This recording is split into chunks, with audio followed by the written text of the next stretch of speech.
Dhaka university के professor doctor Abul बरकत ने 2016 में भविष्यवाणी की थी कि अगर इसी रफ्तार से बांग्लादेश में हिंदुओं की आबादी कम होती गई तो अगले 30 सालों में बांग्लादेश में एक भी हिंदू नहीं बचेगा। जी अच्छा बंगाल আচ্ছা তাহলে আমরা কোথায় যাব?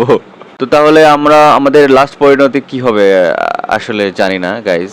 117 हिंदू मंदिरों को बर्बाद कर दिया गया, 300 से ज्यादा पूजा पंडालों और हिंदुओं की दुकानों को लूट लिया गया और अफसोस Hey guys, namaste, assalamu alaikum and नाम बुद्धायो। This is Shetu and welcome to new reaction video। तो guys कैसे हो प्लीज बताओ। मेरा हिंदी बहुत अच्छा नहीं हो because I'm from Bangladesh, so बहुत सारा प्यार from Bangladesh।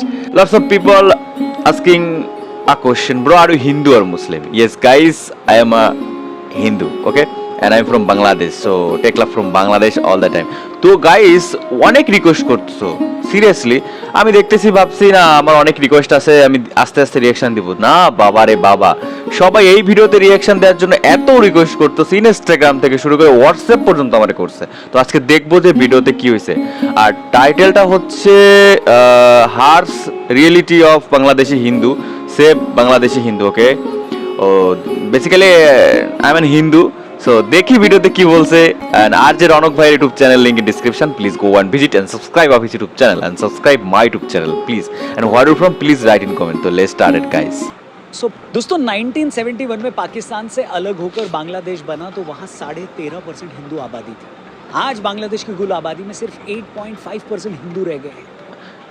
Basically guys, I don't know really 8.5% Hindu in Bangladesh right now, I don't know, maybe हर दिन तकरीबन 632 हिंदू बांग्लादेश छोड़ने को मजबूर हो रहे हैं। ढाका यूनिवर्सिटी के प्रोफेसर डॉक्टर अबुल बरकत ने 2016 में भविष्यवाणी की थी कि अगर इसी रफ्तार से बांग्लादेश में हिंदुओं की आबादी कम होती गई तो अगले 30 सालों में बांग्लादेश में एक भी हिंदू नहीं बचेगा। जी अच्छा। बंगाल के जिस बड़े हिस्से में 1940 तक 28% आबादी हिंदुओं की थी और आज हालात। আচ্ছা তাহলে আমরা কোথায় যাব? যাই হোক, যেমনি হোক বাংলাদেশের হিন্দু মুসলমান ভাই ভাই সবাই মিলে একসাথে আছি। তো আমরা তো এখন পর্যন্ত ঠিক আছি, হ্যাঁ ঠিক আছি। তো তাহলে আমরা আমাদের লাস্ট পরিণতি কি হবে আসলে জানি না গাইস। ये है कि अगले 25 सालों में वहाँ एक भी हिंदू नहीं बचेगा। बांग्लादेश में हर दिन हिंदू मंदिरों को तोड़ा जा रहा है, हिंदुओं के कारोबार बर्बाद किए जा रहे हैं, हिंदुओं के घरों को गिराया जा रहा है, मगर हैरानी है कि हिंदुओं के सबसे बड़े देश भारत में इसकी कोई चर्चा ही नहीं। Voices of Bangladeshi Hindus Twitter account की टाइमलाइन पर अगर आप नजर डालें तो कुछ दिन पहले एक हिंदू शख्स को कुछ कट्टरपंथियों ने इसलिए पीट दिया क्योंकि अपने पिता की मौत के बाद हुए अंतिम पाठ में उसने लाउडस्पीकर पर गीता पाठ चला दिया था। 19 जून को कुछ इस्लामिक कट्टरपंथियों ने बांग्लादेश রিয়েলি সিরিয়াসলি? আচ্ছা এই নিউজটা হয়তো আমি জানি না, হয়তো ভাইরাল নিউজ। যাই হোক, আসলে আমি না অনলাইনে অত মানে অ্যাভেলেবেল না, ঠিক আছে, সময় পাই না তেমন। যাই হোক দেখি কি বলে দাদা। के मदारपुर में एक हिंदू मंदिर और हिंदुओं के कुछ घरों को आग लगा दी। इसी जून महीने में आवामी लीग का एक काउंसलर 400 साल से ढाका के एक इलाके में रह रहे हिंदुओं से जबरन उनके घर खाली करवा देता है। उससे कुछ दिन पहले मोहम्मद अजीज नाम के एक शख्स ने विकास दास नाम के एक हिंदू बिजनेसमैन की जान ले ली। 3 जून को अतिथि मजुमदार नाम की एक हिंदू लड़की को मोहम्मद मुन्ना नाम। আচ্ছা একটা জিনিস দেখো, আমার বেস্ট ফ্রেন্ড মোহাম্মদ আজিজুর রহমান খান আমার বেস্ট ফ্রেন্ড, ঠিক আছে। আমার আরও অনেক হিন্দু বন্ধু আছে, তাদের থেকে ও বেস্ট, ওরে বিশ্বাস করা যায় চোখ বুঝে। ও তো মুসলমান, তাতে কি যায় আসে গাইস, আমি হিন্দু, তাতে কি আসে যায়। কিন্তু আমি একটা কথা বলি, যারা হচ্ছে এই সমস্ত মন্দির বা বিভিন্ন ধরনের কার্যকলাপ করে, তারা হচ্ছে মানে কি বলে সন্ত্রাসী আমি মনে করি। তারা যে আসলি মুসলিম, সাচ্চা মুসলিম, সে এমনটা করবে না। তাই আমি মুসলিমদের দোষ দিব না। এটা যারা করে আসলে তারা হচ্ছে সন্ত্রাসী, তারা কোনো মানুষের বা কোনো ধর্মের মধ্যেই পড়ে না।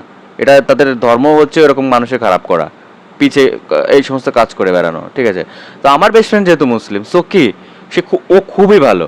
মানে আমার অনেক হিন্দু ফ্রেন্ড আছে, তার মধ্যে ও বেস্ট, কারণ ওর ভিতরে একটা মনুষ্যত্ব আছে। তাতে কি যায় আসে, আমরা দুই বন্ধু দুই ধর্মের, তাতে কি যায় আসে, আমরা সবসময় একসঙ্গে থাকি, আড্ডা মারি, অলওয়েজ গাইজ। एक शख्स अगवा कर लेता है। ये तो चंद वो घटनाएं हैं जो सिर्फ पिछले कुछ दिनों में हुई। ह्यूमन राइट्स पर नजर रखने वाली संस्थाओं के आंकड़ों पर नजर डालें तो 2013 से 21 के बीच बांग्लादेश में हिंदुओं पर हमले के 3600 मामले सामने आए। अकेले 2020 में हुई हिंसा में 40,000 से ज्यादा हिंदू हिंसा का शिकार हुए। 2020 में हुई हिंसा में बांग्लादेश में 163 मंदिरों पर हमले किए गए, जो आज भी लगातार जारी है। मगर आपको पता है इस सब के बीच बांग्लादेश के हिंदुओं की असली तकलीफ क्या है? उनकी तकलीफ ये है कि दुनिया में 50 देश ऐसे हैं जहां मुसलमान मेजॉरिटी में है।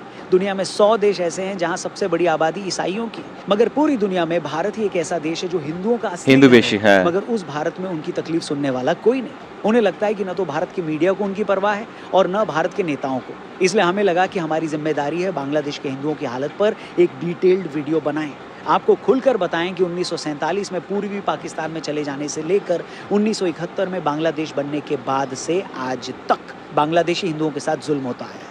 बाकायदा कानून बनाकर उन्हें दूसरे दर्जे का नागरिक बनाया गया, उन पर जुल्म ढाए गए और ये सिलसिला आज तक चल रहा है। तो मेरी आप सबसे रिक्वेस्ट है कि इस वीडियो को पूरी देखिएगा और वीडियो देखने के बाद अगर आपको लगे कि हर एक भारतीय को बांग्लादेशी हिंदुओं का ये दर्द जानना ज़रूरी है तो इसे ज़्यादा से ज़्यादा लोगों से शेयर ज़रूर करिएगा। इस वीडियो को आगे फैलाइएगा, अपने दोस्तों यारों रिश्तेदारों तक पहुंचाइएगा। शुरू करते हैं। नमस्कार दोस्तों, मैं हूं रौनक। इससे पहले कि हम लोग वीडियो में आगे बढ़ें, आपके फ़ायदे की एक बात बता दूं, डिस्क्रिप्शन में माई 11 सर्कल ऐप का लिंक दिया है। आज इंडिया और ऑस्ट्रेलिया का और रजिस्टर करने की बाकी 20। दोस्तों ये साल था 2021, दुर्गा पूजा का वक्त था। तभी किसी ने अफवाह उड़ा दी कि नोआखाली के पूजा पंडाल में किसी ने हनुमान जी की मूर्ति के पैरों के पास पवित्र इस्लामिक ग्रंथ को रख दिया। कुमिल्ला है। फैलते ही भीड़ ने पंडाल पर हमला कर दिया। बांग्लादेश के सबसे बड़े अंग्रेजी अखबार द डेली स्टार के मुताबिक उस अफवाह के बाद फैली हिंसा में 117 हिंदू मंदिरों को बर्बाद कर दिया गया। 300 से ज़्यादा पूजा पंडालों और हिंदुओं की दुकानों को लूट लिया गया। और अफसोस और शर्म की बात यह है कि बाद में पता चला कि पंडाल में कुरान के अपमान की खबर किसी मुस्लिम शख्स ने ही फैलाई थी। लेकिन उस एक अफवाह से हिंदुओं पर जो हिंसा हुई उसके निशान आज भी बांग्लादेश में देखे जा सकते हैं। उस हिंसा ने हजारों हिंदुओं को अपना घर छोड़ने पर मजबूर कर दिया। सैकड़ों घर बर्बाद हो गए, कितनों के रोजगार छिन गए और ये सब हुआ सिर्फ एक अफवाह के बाद। 1947 के बाद के इतिहास पर नजर डालें तो इस हिस्से में सबसे ज्यादा हिंसा बांग्लादेशी हिंदुओं के साथ हुई है। 1971 से पहले जब पूर्वी पाकिस्तान में पश्चिमी पाकिस्तान के खिलाफ गुस्सा उबल रहा था, वहां एक तरह से आज़ादी की लड़ाई चल रही थी। उस वक्त पाकिस्तानी फौज के आदेश पर सबसे ज्यादा हत्या उस वक्त के पूर्वी पाकिस्तान के हिंदुओं की गई। अनुमान के मुताबिक पूर्वी पाकिस्तान में भड़के आंदोलन को दबाने के लिए पाकिस्तानी फौज ने उस टाइम 30 लाख लोगों की हत्याएं की, जिनमें मरने वालों में ज्यादातर हिंदू थे। अमेरिकी सांसद एडवर्ड कैनेडी ने 1971 में अमेरिकी संसद में एक रिपोर्ट पेश की थी। उस रिपोर्ट में उन्होंने बताया कि 1971 से पहले पूर्वी पाकिस्तान में हुई हिंसा में मरने वाले लोगों में सबसे ज्यादा वहां के हिंदू थे। आज़ादी के आंदोलन को दबाने के लिए हिंदुओं की हत्याएं की गई, उनके दुकानों को जलाया गया, उनके घर लूटे गए। हिंदुओं के घरों की पहचान हो सके इसके लिए हिंदू घरों के बाहर बाकायदा H लिखा गया ताकि भीड़ उन घरों में आग लगा सके। एडवर्ड ने अपनी रिपोर्ट में बताया कि ये सब कुछ उस वक्त की पाकिस्तानी फौज के इशारे पर किया गया। 71 में हुई हिंसा पर गैरी बेस नाम के लेखक की 2014 में एक किताब आई थी जिसका नाम था द ब्लड टेलीग्राम। अपनी इस किताब में गैरी ने लिखा था कि दुनिया की ये नैतिक जिम्मेदारी बनती है कि वो 1971 में हुए पाकिस्तानी हिंदुओं के कत्लेआम की निंदा करें। बाद की पाकिस्तान की सरकारों ने कभी कबूल नहीं किया कि 71 की हिंसा में इतने लाख लोगों की मौत हुई, मगर बांग्लादेश बनने के बाद वहाँ की सरकारों ने इस बात को ज़रूर माना कि उस हिंसा में 20 से 25 लाख लोग मारे गए थे और उन मरने वालों में ज़्यादातर हिंदू थे। हैरानी की बात यह है कि आज हम जब 71 की बात करते हैं तो इस बात के लिए ताली पीटते हैं कि देखिए कैसे भारत की मदद से बांग्लादेश बन पाया, या हमने उस वक्त पाकिस्तान के 90,000 सैनिक बंदी बना लिए थे।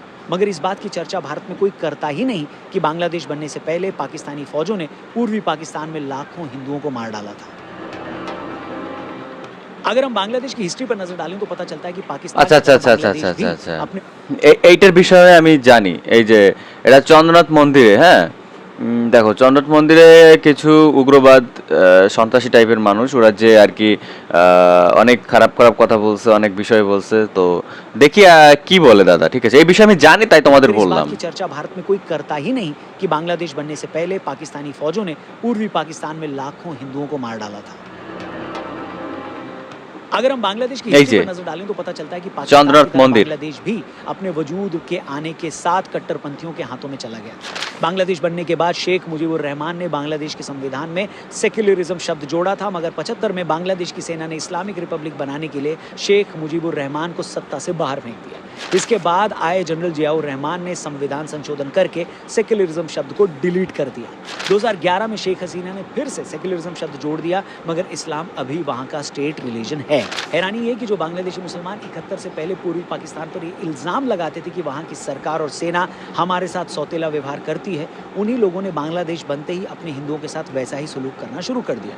1993 में बांग्लादेश की होम मिनिस्ट्री ने बाकायदा एक ऑर्डर पास करके वहाँ के कमर्शियल बैंकों को आदेश दिया कि भारत के साथ लगने वाले जिलों में जो बांग्लादेशी हिंदू रहते हैं उन्हें एक लिमिट से ज़्यादा कैश न निकालने दें और इन हिंदुओं को किसी तरह का लोन भी न दिया जाए। क्या आप इमेजिन भी कर सकते हैं कि किसी देश की सरकार अपने ही देश के एक धर्म के खिलाफ ऐसा फरमान जारी कर दे? आप सोचिए, कुछ दिन पहले हमने बताया था कि बीजेपी सरकार की तमाम एंटी मुस्लिम इमेज के बावजूद सरकारी योजनाओं का सबसे ज्यादा फायदा मुसलमानों को ही मिला। और दूसरी Wow, तरफ हमारा nice. ही एक पड़ोसी मुल्क है जिसकी सरकारें कुछ साल पहले तक आदेश देकर बोल रही थी कि हिंदुओं को कर्जा नहीं देना चाहिए। बांग्लादेशी सरकार की वहां की आवाम के लिए ये सोच ही थी कि धीरे धीरे इस सोच ने बांग्लादेश के समाज को भी नफरत से भर दिया। इसकी सबसे बड़ी मिसाल सामने आई साल 2001 में, जब खालिदा जिया की सरकार बनने के बाद उनके समर्थकों ने सिस्टमैटिक ढंग से पूरे देश में हिंदुओं के खिलाफ हिंसा छेड़ दी। और ये कोई 1-2 दिन चलने वाली हिंसा नहीं थी। हिंदुओं के खिलाफ खालिदा जिया के समर्थकों की ये हिंसा पूरे 150 दिन तक चली। इस हिंसा में हिंदुओं के खिलाफ 18,000 से ज़्यादा अपराध किए गए। 1,000 हिंदू औरतों के साथ गलत काम किया गया। हालात ये थे कि उस हिंसा के बाद एक साथ 5 लाख हिंदू बांग्लादेश छोड़कर भारत आ गए। इतना ही नहीं, 2013 में इंटरनेशनल क्राइम्स ट्रिब्यूनल ने 1971 में हिंदुओं के खिलाफ हुए जुल्म के लिए जब जमात के सदस्यों को दोषी पाया, तो उस फैसले से भड़के जमात के लोगों ने फिर से हिंदुओं के खिलाफ हमले कर दिए। उस फैसले के गुस्से में 50 हिंदू मंदिरों को तोड़ दिया गया, हिंदुओं के 1500 घरों में आग लगा दी गई और देश के 20 जिलों में ये हिंसा फैल गई। इसके अलावा बांग्लादेश में ऐसे कानून हैं जिससे हिंदुओं की संपत्ति को कभी भी छीन लिया जाता है। आपको बता दें, 1965 में भारत के साथ युद्ध के वक्त उस वक्त की पाकिस्तानी सरकार एनिमी प्रॉपर्टी एक्ट लेकर आई थी। इस एक्ट के अंडर सरकार को यह हक था कि वो दुश्मनों की प्रॉपर्टी को सीज कर सकती है, यानी अपने कब्जे में ले सकती है। बताने की जरूरत नहीं कि दुश्मन की प्रॉपर्टी के उस दायरे में हिंदू ही आते थे। अब 71 में जब बांग्लादेश बना तब भी उस कानून को नहीं बदला गया। 74 में उस कानून का नाम बदलकर वेस्टेड प्रॉपर्टी एक्ट कर दिया, मगर कानून में कोई बदलाव नहीं किया गया। एक अनुमान के हिसाब से इस एक्ट के कारण बांग्लादेश में 12 लाख हिंदू घरों को, या यूं कहें कि 44% हिंदुओं को अपनी जमीन गंवानी पड़ी है। इस एक्ट के चलते बांग्लादेश में हिंदू अपनी 20 लाख एकड़ जमीन गंवा चुके हैं। बांग्लादेश के राष्ट्रपति के पूर्व प्रेस सेक्रेटरी रविंद्रनाथ त्रिवेदी ने 29 मई 2007 में एशियन ट्रिब्यून में एक लेख लिखकर ये कहा था कि एनिमी प्रॉपर्टी एक्ट के वेस्टेड प्रॉपर्टी एक्ट बनने के बाद भी आज भी वहां हिंदुओं की जमीनों पर कब्जे किए जा रहे हैं। दोस्तों, ये हो सकता है कि ये सारे आंकड़े आपको कुछ भारी लग रहे हो, या आप ये सोच रहे हो कि मैं इतनी डिटेल में सारी चीजें क्यों बता, लेकिन कभी कभार सच्चाई बताने के लिए आपको डिटेल में जाना पड़ता है। और इस पूरे मामले की और तह में जाकर अगर हम ये सोचें कि क्या बांग्लादेश के समाज में इसके खिलाफ आवाज़ें नहीं उठती, क्या लोग इसके खिलाफ, इस कट्टरता के खिलाफ आवाज़ नहीं उठाते, तो इसका सीधा सा जवाब है कि लोग आवाज़ें उठाते हैं। मगर किसी भी सोसाइटी में अगर खुद से अलग बात करने वालों को मार दिया जाए या उनके खिलाफ हिंसा की जाए, तो फिर भीड़ के खिलाफ बोलने की हिम्मत कौन करेगा? कुछ एग्जाम्पल्स देखिए। बांग्लादेश के पॉपुलर ब्लॉगर थे अहमद रजीब हैदर, जो खुद को नास्तिक बताते थे और अपने ब्लॉग के जरिए 71 के युद्ध से पहले बांग्लादेश में जो युद्ध अपराध हुए थे उसके आरोपियों को मौत की सजा देने की बात करते थे। मतलब वो ऐसे लोगों को सजा दिलवाना चाहते थे जिन्होंने उस वक्त हिंदुओं पर जुल्म किए। कट्टरपंथी इस बात से उनसे काफी नाराज थे। इसी के चलते 15 फरवरी 2013 को ढाका में उनके घर के नजदीक उन्हें मार दिया। इसके 2 साल बाद एक और उदारपंथी ब्लॉगर अभिजीत राय की उस वक्त हत्या कर दी गई जब वो ढाका यूनिवर्सिटी में एक बुक फेयर अटेंड करने के बाद घर जा रहे थे। इसी घटना के कुछ दिन बाद 30 मार्च 2015 को कट्टरपंथ का विरोध करने वाले एक और सेक्युलर ब्लॉगर वशीकुर रहमान की हत्या कर दी गई। इसी के कुछ दिन बाद 12 मई 2015 को अनंत विजय दास का मर्डर कर दिया गया। फिर अगस्त 2015 में साइंस एंड रैशनलिस्ट एसोसिएशन के मेंबर निलॉय नील का भी मर्डर कर दिया गया। इसके अगले कुछ ही महीनों में कट्टरपंथियों ने कई और लेखकों और पब्लिशर्स की उनके विचारों के लिए हत्या कर दी। इतना ही नहीं, हिंसा के इस माहौल से घबराकर तस्नीम खलील, इमरान सरकार, आसिफ मोहिउद्दीन जैसे लेखकों और ब्लॉगर्स को डर के मारे बांग्लादेश छोड़कर दूसरे देशों में शरण लेनी पड़ी। आप ही बताइए, ऐसे माहौल में अगर कोई बदलाव की बात करना भी चाहे तो करेगा कैसे? इस हिंसक, उग्र और जिहादियों की भीड़ से पंगा लेगा कौन? और जब पुलिस, अदालतें और सरकारें सब मिले तो आपका बचाव करेगा कौन? यही वजह है कि बांग्लादेश का समाज हर दिन कट्टरता की दलदल में धंसता गया और आज वो इतना धंस चुका है कि वहां से बाहर आना लगभग नामुमकिन है। मगर सवाल ये है कि एक भारतीय के तौर पर, हिंदुओं के सबसे बड़े देश के तौर पर हम क्या कर सकते हैं? क्या हम चुपचाप ये तमाशा देख सकते हैं, ये कहकर अपना पिंड छुड़ा लें कि हमें क्या, ये तो पड़ोसी मुल्क का मामला है? नहीं, हम हाथ पर हाथ रखकर नहीं बैठ सकते। आम आदमी के तौर पर हमारा पहला फर्ज तो ये है कि हम सोशल मीडिया पर इसके खिलाफ अपनी आवाज़ उठाएं। जो लोग बांग्लादेशी हिंदुओं की इस हालत के बारे में नहीं जानते, उन्हें अवेयर करें। दूसरा, अगर भारत सरकार सीए जैसा कानून लाई है तो उसका स्वागत करें, क्योंकि ये कानून आखिर में उन्हीं सताए हुए हिंदुओं के लिए लाया गया है जो अपने धर्म की वजह से बांग्लादेश, पाकिस्तान और अफगानिस्तान में नर्क भोग रहे हैं। जो पार्टियां सीए को एंटी मुस्लिम बताकर अलग ट्विस्ट दे रही हैं, उनसे ये सवाल पूछें कि जो लोग भारत में इक्का दुक्का घटना को आगे रखकर यहाँ के हिंदुओं को शर्मिंदा करते हैं उन्हें बांग्लादेशी हिंदुओं की हालत के बारे में भी बताना चाहिए। ऐसा नहीं कि अकेली आवाज़ की अपनी कोई ताकत नहीं है या उसका कोई वजन नहीं है। आप जहां भी हैं, जिस भी हैसियत में हैं, इसके खिलाफ आवाज़ उठाएं। हम यकीन दिलाते हैं कि इस मुद्दे को छोड़ेंगे नहीं, क्योंकि पूरी दुनिया में हिंदुओं का सबसे बड़ा देश होने के नाते अगर हम ही अपने हिंदू भाइयों के लिए आवाज़ नहीं उठाएंगे तो कौन उठाएगा। उम्मीद करता हूँ आप भी मेरी बात से सहमत होंगे। बाकी इस मामले पर आपकी क्या राय है कमेंट करके ज़रूर बताएं, और जाने से पहले डिस्क्रिप्शन में ज़रूर जाएं, लिंक दिया उस पर क्लिक करके माई 11 सर्कल ऐप को डाउनलोड करिए। इंडिया ऑस्ट्रेलिया मैच है आज। ये रही मेरी आज के मैच की टीम, सेम टीम बनाकर आपके पास मौका। जाने से पहले चैनल को भी ज़रूर सब्सक्राइब करिएगा। वीडियो सही लगी हो तो इसे और भी लोगों तक पहुँचाइएगा। ये सच्चाई, ये वीडियो और भी लोगों तक पहुँचनी बहुत ज़रूरी है। शेयर करिएगा। जल्दी मिलते हैं एक और वीडियो के साथ यहीं पर। Thank you for watching. जय हिंद, থ্যাংক ইউ, जय থ্যাংক ইউ, भारत। জয় হিন্দ। তো গাইস এই ছিল ভিডিও অ্যান্ড কি বলবো বলো। তো আমার ফাইনাল একটা কথা বলি কি জানো, বাংলাদেশ আমার দেশ, এখানে আমি সহ আমাদের যত হিন্দু ভাইরা রয়েছে সবাই এখানে থাকতে চায়, কারণ নিজের মাতৃভূমি মাদারল্যান্ড, এখানে থাকার রাইটসও তাদের রয়েছে।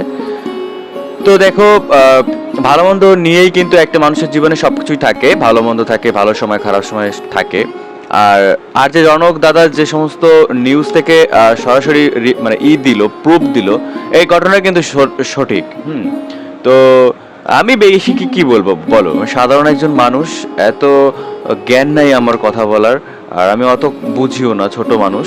তো গাইস তোমরা তোমাদের পার্সোনাল অপিনিয়ন দিতে পারো, অবশ্যই কমেন্ট করে জানাও। তো থ্যাংক ইউ ফর ওয়াচিং, আর এত সময় থাকছো, এত সময় ভিডিও দেখছো, তার জন্য অনেক অনেক ধন্যবাদ তোমাদের সবাইকে। আর নতুন হয়ে প্লিজ চ্যানেলটা সাবস্ক্রাইব করো, আর আজ জনক ভাই ইউটিউব চ্যানেল লিঙ্ক ডিসক্রিপশন আছে, যাও ভিজিট করো, সাবস্ক্রাইব করো। সো নমস্কার আর নমস্তে, আসসালামু আলাইকুম, নববুদ্ধ। দেখা হচ্ছে নতুন কোনো ভিডিওতে, ভালো থাকবেন, লাভ ইউ বস, বাই।